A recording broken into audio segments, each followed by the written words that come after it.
Welcome to another exciting episode of Mind Your Mind podcast. My name is Joshua Awesome. People like to call me the Awesome Coach. And I am delighted, and I say delighted, to have a special guest. Now, you know I always say every time when I have a guest that I have a special guest. However, when you hear special, this one is special. And of course, I say that because this podcast is supported by my friends here at Organo and this interesting product lineup as some of the wellness products they have. Now, why do I say this guest is special? She is special because she, in my opinion, is a mindful leader of leaders. And I'm delighted to welcome Cornel van Kraan to The pleasure is mine. Your Mind podcast. Thank you so much for honoring us with your time and to be here. Guys, you know what? Many times, certain people and leaders say they believe in you. However, the way I know when a person believes is when they show up for you, when they show you they believe. Now, this podcast is supported by Organo.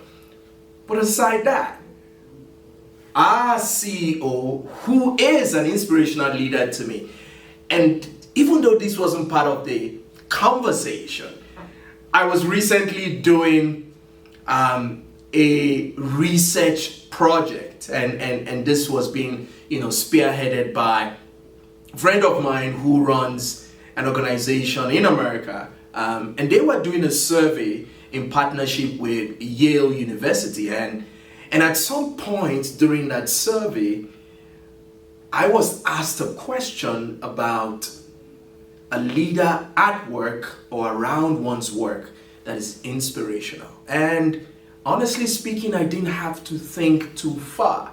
Cornel, you remember I shared that with you? Yes, you did, and I'm really honored. Well, I'm going to pause there, and I'm just going to allow Cornel to, introduce herself the way she would like you to remember her. Good afternoon, everybody. Yes, I am Cornel van Kraan. I'm looking after the Africa continent of Organo, and I have to say this book has been quite an eye-opener in certain instances. We face challenges so often, and as much as I'm introduced as an inspirational leader, I have to also look at myself and say, sometimes you need something just to keep the inspiration going. But yeah, my background is in finance. I've been in this industry for 22 years. I was the chairwoman of the Direct Selling Association of South Africa for a few years, as well as the director before that. And my passion really is about people, and that's why I love this industry so much. It's the people that energize me and that inspires me, actually. I'm not just trying to be an inspiration for someone else. I really am inspired by the people, and that's who I am as a leader. Thank you. Guys, you heard it. The one thing that always stands out for me when I hear a person, a professional, a leader, talk about their work, themselves, and they take it right back to people. I said in my second book that people enable people to succeed. True. And it's one of the things that I'm grateful for. I'm grateful for Organo, this 15-year-old brand, and cheers to that. How interesting, if you haven't watched my podcast on my spinal injury and how this great brand's product, and I'm speaking of the Red Tea and the King of Coffee, were very instrumental and great adaptogen and helped me on my recovery journey. You can look for it on my channel, and I really hope that it inspires you, and share it if you may. So let's delve into today's episode. Now, I like to always bring in a leader to share about, their experience and what they have read in my book, Mind Your Mind, How to Stress Less and Achieve More. What would be your very first, thought when you got, your copy of the book? Well, when I got my copy of the book, obviously I haven't read it yet. So reading the title, Mind Your Mind, says a lot. I think it's the perfect title for this book. I do believe that people are in a very stressful situation at the moment in most companies, in most positions. Doesn't matter if you are the lady making the tea or the CEO sitting in a big fancy office. There are different stresses for different people. And I think if we look after our mind, we can manage those stresses. Right. And for me, what stood out in the book certainly is that it's a choice. It's a choice that we can practice. You can get it right. We don't always get it right. We will consistently get to a point where we have to rethink and reinvert and listen to ourselves and focus ourselves again. But it is something that's very important in today's business world, but also in the personal life, that our minds are much stronger than what we think. And one of the words that I really liked about the book, and it was a first for me seeing that, is heartitude. I actually created that word. It's a brilliant word because it is about the heart, and it is about the fact that you have to take time for yourself. You have to look inward, understanding yourself very clearly. What are the things that trigger you? What are the things that makes you stress? And start working step by step on how to handle those stresses, because we can handle it. It's not going to go away, but if we work with our mind and we understand who we are, you can make different decisions and choices. And that was what stood out in the book for me, is that it is about a choice that you have to make. I like the fact that you started with tea and the tea lady. And that in itself is a choice. It is.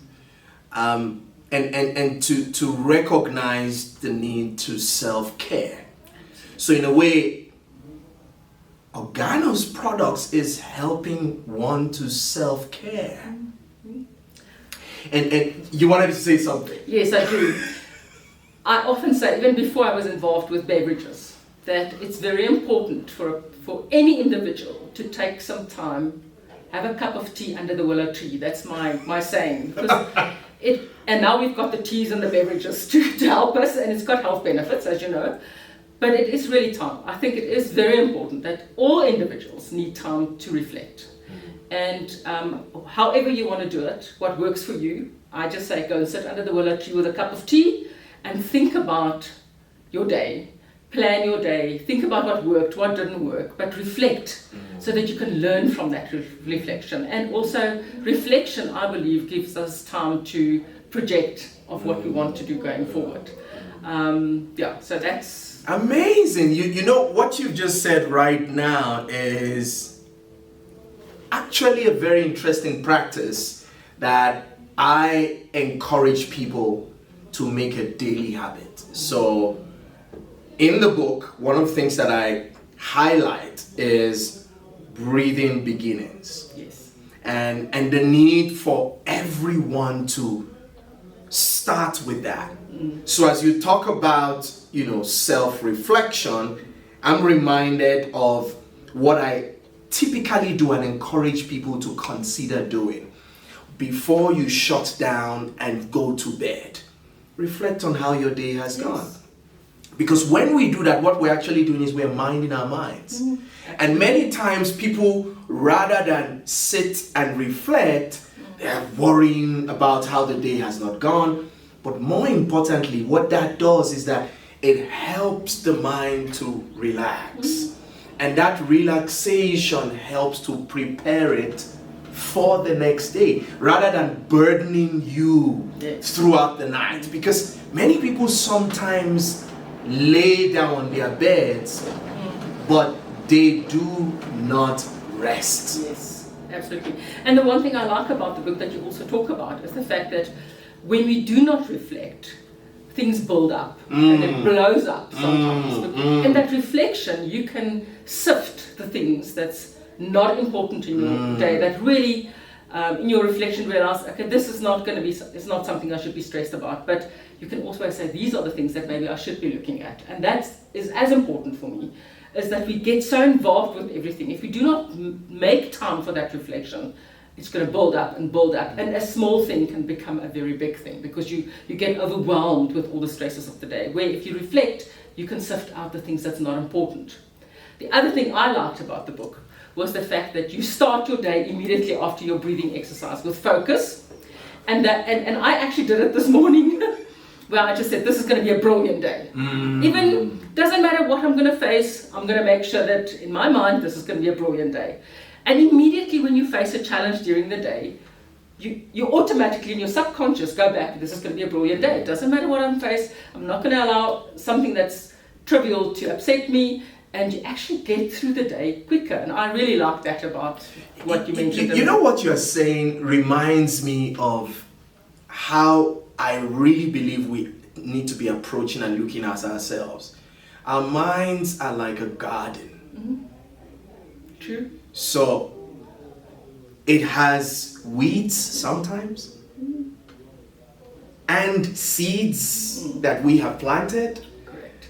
But the truth is that when we mind our minds, you know, and the breath work and the being grateful and noticing all of it is literally helping us to stress less and achieve more. So in a way, it's like we're tending to our own gardens. And I believe strongly that, and the way you've just unpacked it, that you recognizing that it's going to be a brilliant day doesn't mean that something is not going to happen.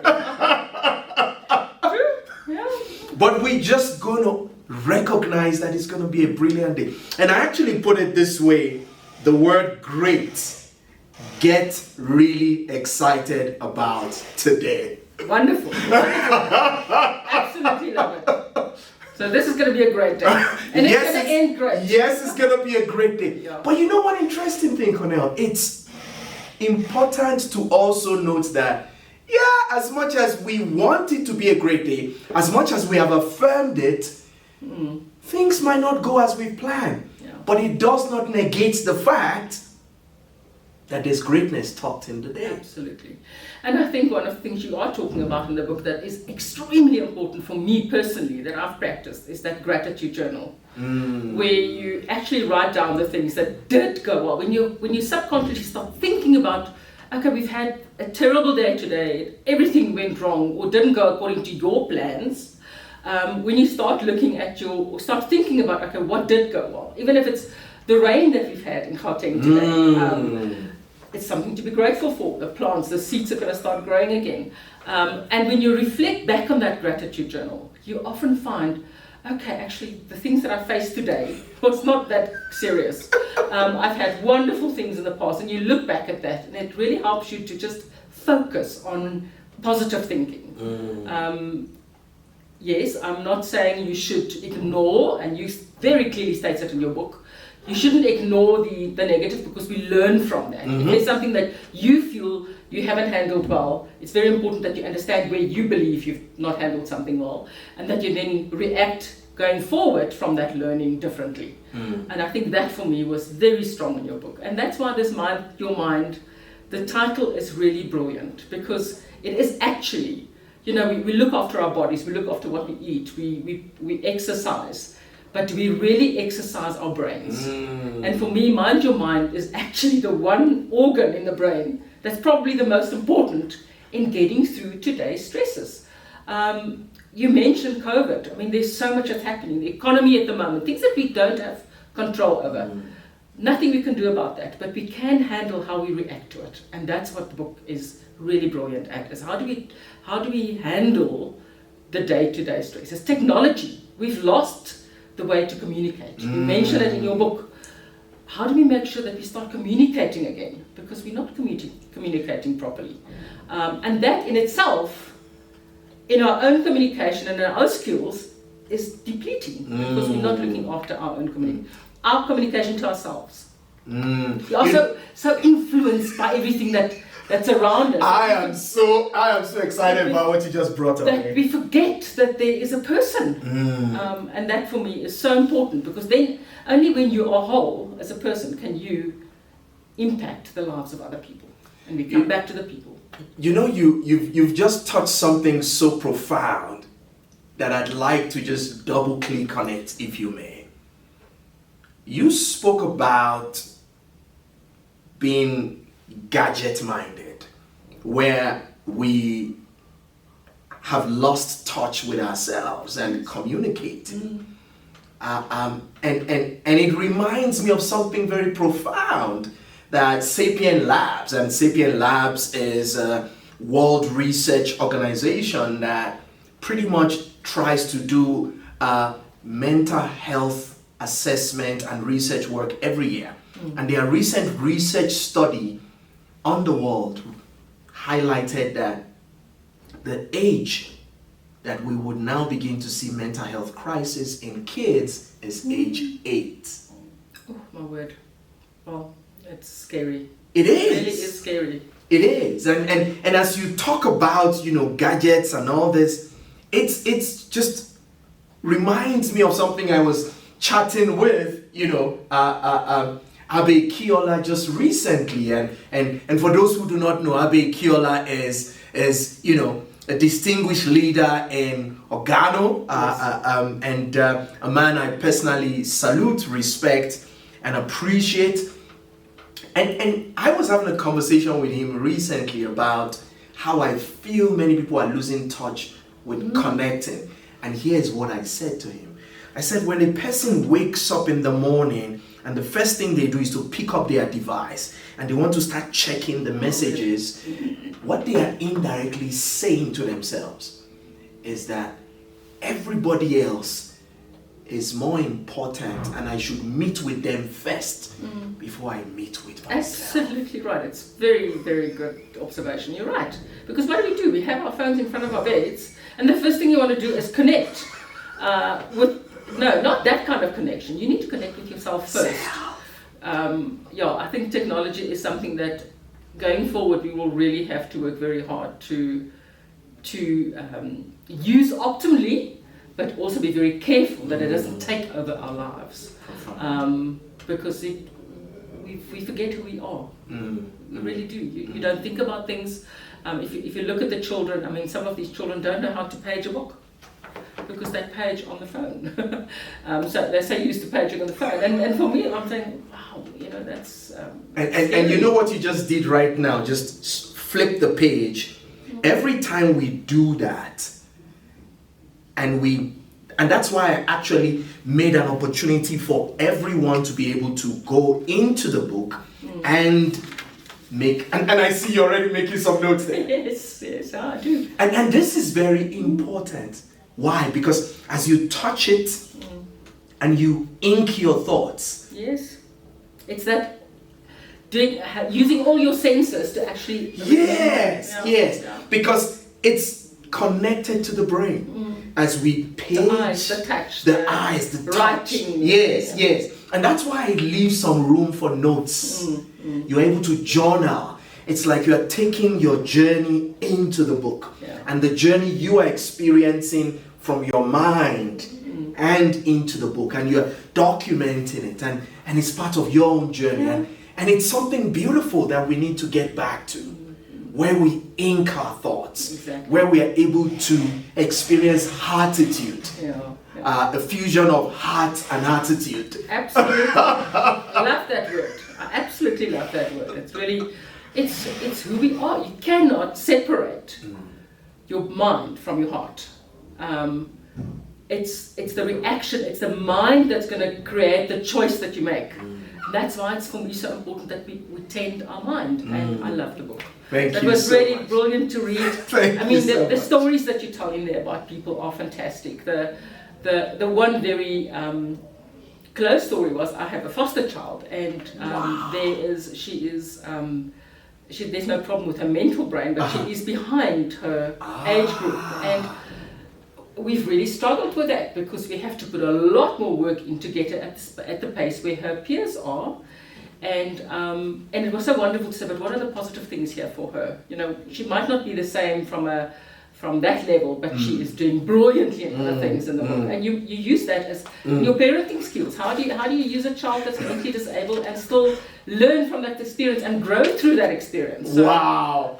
There's wonderful examples in this book that I think will fit various people. Wow. And I'm really impressed. Wow. Let me begin to close with the chapter that Cornell has highlighted. That chapter is chapter 9 and it's titled Parenting Beyond the Norm. And I'm just going to read the quote. It says, if your parents didn't know how to hold you, you develop the mind you hold yourself with. Yes. So you find safety in this mind you created. Absolutely. So what you've just highlighted is very profound. And what I've taken from it is that your family has now realized, even though you felt she was behind, the truth is she's really not behind. She's just different. Yep. And she can be as strong-minded as any other child out there and be very successful in what she believes her success should be. But the question I should ask really is, who determines who is ahead and behind? Doesn't matter. Who determines that? Yourself. It's where you want to be. Yes. And I think if I can teach her that, we've achieved what we wanted to achieve. Don't measure yourself to other people. Measure yourself to what you would like to be. And what you're talking about talks to believe in your child. Yes. Which is an actionable activity in the book. And you know, I must say to you, I'm deeply grateful that you chose this chapter to be what we close with, because every one of us was first and foremost a child. True. And as I do the work that I do, I come across people who are still children in adults' bodies. Yeah.